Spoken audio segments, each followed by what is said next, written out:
Pero antes, como les decíamos, vamos a hablar de psicología con uno de los autores de más éxito en nuestro país. Hoy la cosa va de ataques de pánico. Rafael nos lo va a contar enseguida. ¿Qué tal, Rafael Santandreu? Bienvenido al programa. Buenas tardes. De nuevo. Bueno, de entrada, empecemos por recordar exactamente qué son los ataques de pánico. Ataques de pánico, también llamados ataques de ansiedad, ¿es lo mismo? Es lo mismo. Sí. Mira, es una experiencia que tienen algunas personas, como muy mala, ¿no? De que de vez en cuando, bueno, puede ser una vez al mes o más, o una vez a la semana, una vez al día, varias veces al día, tienen una especie de ataque que puede ser, hay de varios tipos, ¿no? Pero puede ser, por ejemplo, algo relacionado con el corazón. Ostras, les duele mucho el corazón o empieza a palpitar de manera desbocada y les coge un gran miedo de que les vaya a suceder algo, ¿no? En este caso, un ataque al corazón o cualquier problema. O puede ser que se marean, entonces les coge un mareo muy fuerte y ese mareo aumenta, es mucho miedo, no vaya a ser que les pase algo. O dolores de estómago. Un dolor de estómago súper fuerte y entonces, sobre todo, pero mucho el miedo y siempre hay detrás el temor a morirse de esto que te está pasando o perder el control de ese dolor. Entonces, la gente, ¿qué sucede? Que en muchas de esas ocasiones, por ejemplo, los que son ataques, que parece que es un ataque al corazón, van corriendo a urgencias. Pero claro, llegan a urgencias o van al médico y no les pasa nada. Exactamente. En urgencias les hacen el protocolo para descartar cualquier cosa y les hacen un electro, les toman la tensión, les miden y ven que realmente del corazón están bien. ¿Qué ha sucedido? Que ellos, por el propio miedo a que no tengas un problema en el corazón, haces que el corazón se desboque. Por miedo a un mareo, por fijar tanto la atención, tú te aumentas el mareo, pero a niveles muy fuertes. Entonces, ¿por qué sucede eso, Rafael? ¿Por qué nuestra mente es así, ¿no? Nuestra mente puede provocarnos esos mareos, esos dolores de pecho, de estómago. Brutales, además, siempre son muy fuertes, Bueno, esto sucede por sugestión, en realidad. ¿Sabes qué pasa? Que si tú le coges miedo, nosotros le cogemos miedo a los gatos, por ejemplo, a una cosa en concreta, externa, bueno, pues está ahí el miedo, ¿no? Si los ves te asustarás y si no los ves, no. Pero si le tienes miedo a una función fisiológica de tu cuerpo, ocurren dos cosas. Uno, que no puedes huir, porque el cuerpo lo llevas contigo, ¿no? Y dos, que con tu miedo vas a provocar que eso se acentúe. O sea, si yo tengo miedo a que el corazón me vaya deprisa, ese miedo hace que el corazón vaya más deprisa. Si yo tengo miedo a marearme, el miedo acentúa el mareo.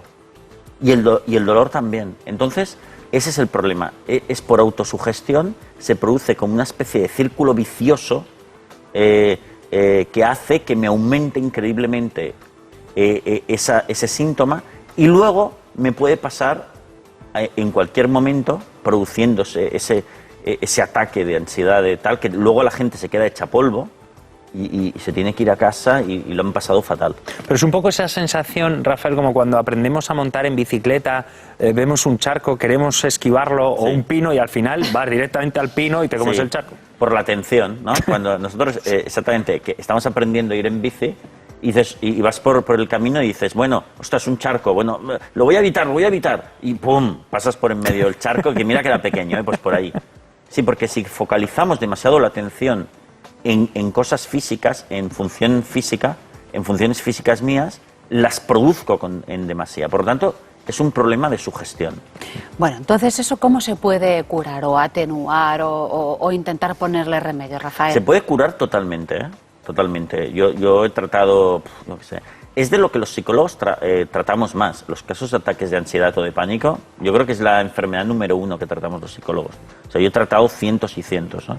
Y se puede curar absolutamente. Y fíjate que hay gente que está muy mal por el tema de los ataques de pánico, que lo evitan todo y dejan hasta de salir de casa, por miedo a que les dé eso, ¿no? Dejan de trabajar todo.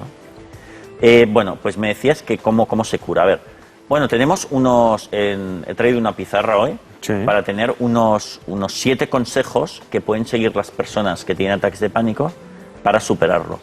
El punto número 1 es el esencial, es perderle el miedo al ataque. Fíjate, yo a veces digo que esto de los ataques de pánico es como una cerilla que se puede encender, ¿no? Pero si tú le pierdes el miedo a lo que te está sucediendo, es como una cerilla mojada, ya no puede prender. Entonces, ¿cómo se hace para dejarlo de tener miedo? Pues decirte a ti mismo y entender muy bien que no te va a pasar nada, aunque tengas esos síntomas. Vale, el corazón va a ir muy rápido, pero no pasa nada, es como si estuvieses corriendo, no te vas a morir. Y puedes hacerlo todo. Sigues trabajando, no le haces caso a eso que te está pasando y ya se pasará. Si tú vas perdiéndole el miedo, que no va a suceder nada y lo puedes hacer todo, es el punto número 1. Eso va a ir pasando. Por lo tanto, este es el punto fundamental. Y el 2 es dejar evitar. Sí, esto es evitar, podríamos decir, ¿no? Sí, porque una de las cosas muy comunes que hacen las personas que tienen ataques de ansiedad y que se lo provoca en gran medida es que empiezan a evitar situaciones o actos donde les podría dar el ataque de pánico. Por ejemplo, dejan de conducir, dejan, por si acaso les diese conduciendo, dejan de ir al gimnasio, dejan de ir a lo mejor ir a conciertos, a cosas así, ¿no? Bueno, pues lo que han de hacer es volver a esas situaciones. Porque si no creas como un fantasma, ¿no? Es como si, fijaos, como si tú estás aprendiendo a esquiar y un día de los primeros te caes por una pendiente y te pegas una leche, una nata increíble. El monitor te va a decir, oye, bueno, recupérate, pero mañana otra vez a la misma pista, ¿eh? ¿Por qué? Porque si le coges miedo y evitas, creas un fantasma a ese problema, lo haces más grande. Por lo tanto, una de las cosas fundamentales que tienen que hacer las personas que tienen ataques de pánico es empezar a volver a hacer las situaciones que habían dejado de hacer. Por mucho que parezca una contradicción, ¿no? Porque dices, ¿cómo me voy a exponer a algo para pasarlo mal si lo que quiero es superarlo, ¿no? Pues sí, se trata de eso. Sí. Hay otro punto curioso que dices que es mantenerse ocupado en caso de ataque. ¿Eso exactamente qué significa? Sí, porque, mira, cuando te vaya a dar el ataque de pánico, tu mente te va a decir muchas cosas acerca de protégete, te vas a poner mal. Ya, tú también intentas decirte, no, lo que hemos dicho al principio, no le tengo que tener miedo, pero aún así vas a tener estos pensamientos. Si tú te pones a hacer cosas útiles, te vas a distraer de todas esas funciones corporales que están yendo mal y quitar la atención de ahí te va a permitir superar mejor el tema. Por lo tanto, mantenerse ocupado en caso de ataque. Incluso si te da por la noche, yo les digo a mis pacientes, te despiertas y tienes un ataque de pánico, levántate y ponte a limpiar la casa. ¿Te puede pasar eso, despertarte de un ataque de pánico, Rafael? Un montón. Y entonces lo que dices de hablarle al ataque... Esto, mira, yo ya te decía antes que he tratado cantidad de personas con ataques de ansiedad. Y una cosa que todos ellos me hablan, que les va muy bien, es que ellos aprenden cómo hablarle al ataque de pánico. Le dicen, es como si fuese una persona, le dicen, mira, no te pienso hacer caso, lo voy a hacer todo porque no tienes ningún poder sobre mí. Es un diálogo interior, porque si eso le pilla que se levanta por la noche es un poco... Y decírselo, tiene que decirse, mira, me estás dando el ataque de pánico, pero no voy a ceder ante ti, que te den. Y te pones y te levantas y te pones a limpiar la casa. Hablarle está bien porque lo exteriorizas de ti y lo afrontas como si fuese una cosa externa, que eso va bien. Igual como cuando uno se da ánimos, ¿no? Y el quinto punto, Rafael, prever las recaídas. Sí, yo creo que esto es bastante importante porque, mira, el proceso de curarse del trastorno de ataques de pánico, de ansiedad, va a tener subidas y bajadas. Y esto es muy importante que la persona lo sepa. Porque si hace lo que yo le estoy diciendo aquí, es decir, si se habla a sí mismo para perderle el miedo, si deja de evitar en la medida en la que pueda, cada vez va a ir estando mejor. Es cierto que de repente irá mejorando y un día tendrá otro ataque de pánico, pero será más pequeño y durará menos tiempo, pero le va a fastidiar. Bueno, pues tranquilidad, ese día relájate, mala suerte, pero mañana intenta seguir con nuestro proceso y cada vez irás mejorando más, porque pasa mucho que la gente que tiene ataques de pánico está haciendo el proceso de mejorar, va mejorando, pero tiene una recaída y dice, fatal, vuelvo a evitarlo todo porque esto no funciona. Sí, está funcionando, pero tienes que tener en cuenta que es una batalla que se gana a base de muchas batallitas, no solo de una. En cuestión de tiempo, Rafael, ¿de cuánto tiempo hablamos a la hora de mejorar en estos? Sí, hay mucha diferencia porque depende de muchos factores, pero 3 meses es perfectamente un proceso para curarse prácticamente de cualquier ataque de pánico. Pero es cierto que si tú eres muy coherente y haces lo que nosotros decimos de manera muy constante, te vas a curar mucho antes. Mira, yo pongo un símil, que es el símil del niño que hace una pataleta en el supermercado, para entender esto de la constancia y de cómo se va a afrontar el tema de los ataques de pánico.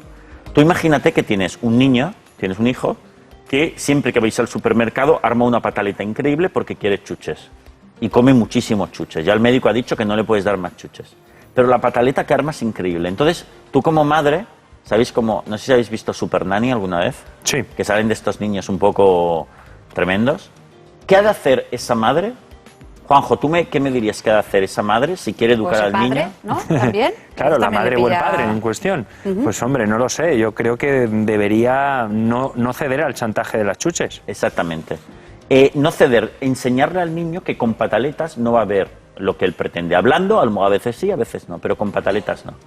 Entonces, yo te podría preguntar, Juanjo o Marta, ¿se tarda mucho en educar a un niño para que no haga pataletas, no cediendo al chantaje? Es decir, tú estás en el supermercado, sigues comprando y no le haces caso. ¿Se tarda mucho? ¿Tú qué me dirías, Marta? Pues depende. Muy bien. Y podríamos preguntar, ¿de qué depende?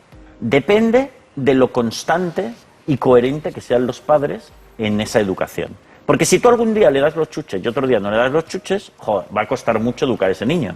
Entonces, con los ataques de pánico pasa esto, pasa eso también. Es decir, hemos de intentar ser lo más coherentes y lo más constantes posibles de enfrentar cada uno de los síntomas diciendo, yo lo voy a hacer todo igual que te den. Y le hablo, ¿eh? Ya te calmarás. Hay otra cosa que dices que es hay que evitar la ayuda, ¿no? Sí. La ayuda de otros, o sea, Sí. es una cosa de uno con uno. Sí, porque otra característica que tiene la gente que tiene este problema, que lo tienen casi todos, es una cosa brutal, es que se hacen muy dependientes de la gente que tienen cerca. El marido, los hijos, incluso los vecinos, porque en cuanto le da ese ataque, quieren que vayan allí a casa a estar con ellos por si les tienen que llamar a una ambulancia, tienen que hacer algo, o si tienen que ir a algún sitio, quieren que les acompañen. No vaya a ser que le coja un jamacuco, ¿no? Que le coja el mareo ese brutal. El problema está en que el ir acompañado, esa muleta la han de dejar de hacer. Porque si no, le están haciendo demasiado caso a ese niño que patalea. Han de comportarse como personas normales, que no necesitan ir acompañadas, y decirse, yo lo voy a hacer todo igual, esto no le tengo que tener ningún miedo, no me va a pasar nada. Y el último punto, ir dejando la medicación. Sí, mira, cuando la gente que tiene trastornos de ataques de pánico y va a urgencias, va al médico, el médico le va a dar ansiolíticos, que son unos calmantes como para tranquilizarse, ¿no? Esos calmantes, esos ansiolíticos van bien, porque realmente te pueden reducir el ataque de pánico. Pero lo que sucede es que, una vez más, como lo de la ayuda, la gente acaba convirtiendo esos ansiolíticos en una muleta que hasta que no la dejen o la vayan dejando, no van a afrontar las cosas realmente. Y no van a curarse, no van a acabar de curarse. Entonces, bueno, tienen que hacer todos los esfuerzos posibles por tomar cada vez menos ansiolíticos, hasta llegar a nada. Afrontar las situaciones, decirse a sí mismo que el ataque de pánico no les va a matar, no les va a hacer nada, es simplemente desagradable y que lo pueden hacer todo. Rafael, tú dices en tu libro Las gafas de la felicidad que no es una debilidad de nadie los ataques de pánico. Sobre todo para que la gente que nos escuche se queden tranquilos, ¿no? Súper importante, porque la gente también tiene la sensación de, ostras, lo que me pasa, soy débil, me tengo que hacer ayudar. A ver, mira, yo he tenido pacientes que eran personas, bueno, súper fuertes, extraordinarias. Entre ellos tuve una persona que había sido campeona de Europa de apnea, que es ese deporte de meterse en el agua y bucear, un tío enorme. Otro paciente que he tenido ha sido un bombero de aquí de Barcelona, condecorado, un tipo que dice, oye, hay un incendio allí, y sube, escala y salva a todo el mundo. Sin embargo, tuvo el trastorno de ataques de pánico y le entraba esas sensaciones que no podía controlar. Es decir, es muy importante que la gente sepa que esto es un trastorno que nos puede pasar a cualquiera y que eso no te hace más débil, simplemente que tienes este problema.